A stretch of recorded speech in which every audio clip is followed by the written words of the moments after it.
সকালে তাড়াহুড়া করে বাসা থেকে বের হয়ে গেছি না খেয়ে। এখন আমার প্রচুর পরিমাণে ক্ষুধা লাগছে। বাসায় এসে দেখি খাবার নাই।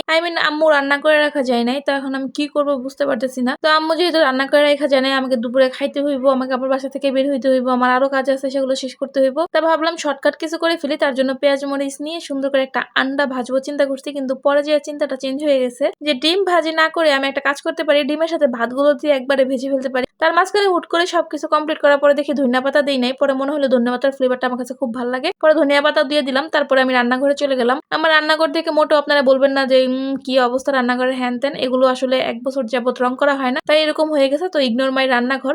তো আমি নাচতে নাচতে রান্না করতেছিলাম। সো আমি খুব হ্যাপি ছিলাম। অনেকদিন পরে আমি রান্না করে গেছি, কারণ আমার আম্মু এসে দেখলেও অনেক খুশি হবে যে আমি রান্না করে গেছি, কারণ সে জানে আমি রান্নাঘরে যাই না। তো অনেক কষ্ট করে রান্নাঘরে যেয়ে আমি ভাতগুলো ভাজি, কারণ আমার পেটে প্রচুর পরিমাণে খিদা, আমাকে খেতে হবে। তো আর কিছু করার থাকে না। তো আমি তারপরে দেখি যে তেল কম দিয়ে দিচ্ছি। তারপরে আমি আবার তেল দিই। তেল দিয়ে দেখি আবার নাড়াচাড়া করি। গ্যাসের পরিমাণ খুবই কম ছিল, কারণ দুপুর দিকে এই ঠান্ডার সময় গ্যাসের চাপটা খুবই কম থাকে। তো গ্যাস সেরকম নাই। সো আমাকে অনেক সময় নিয়ে রান্নাটা করতে হইলো। তো আমি তারপরে রান্না করা শেষ করে, তো আমার ভাত ভাজা শেষ। তো আমি এটাকে নিয়ে যাবো। এখন দেখি এরকম আসলে, পরে দেখি নুস নিয়ে আনি নাই। পরে আমি আমার জামা দিয়ে ধরে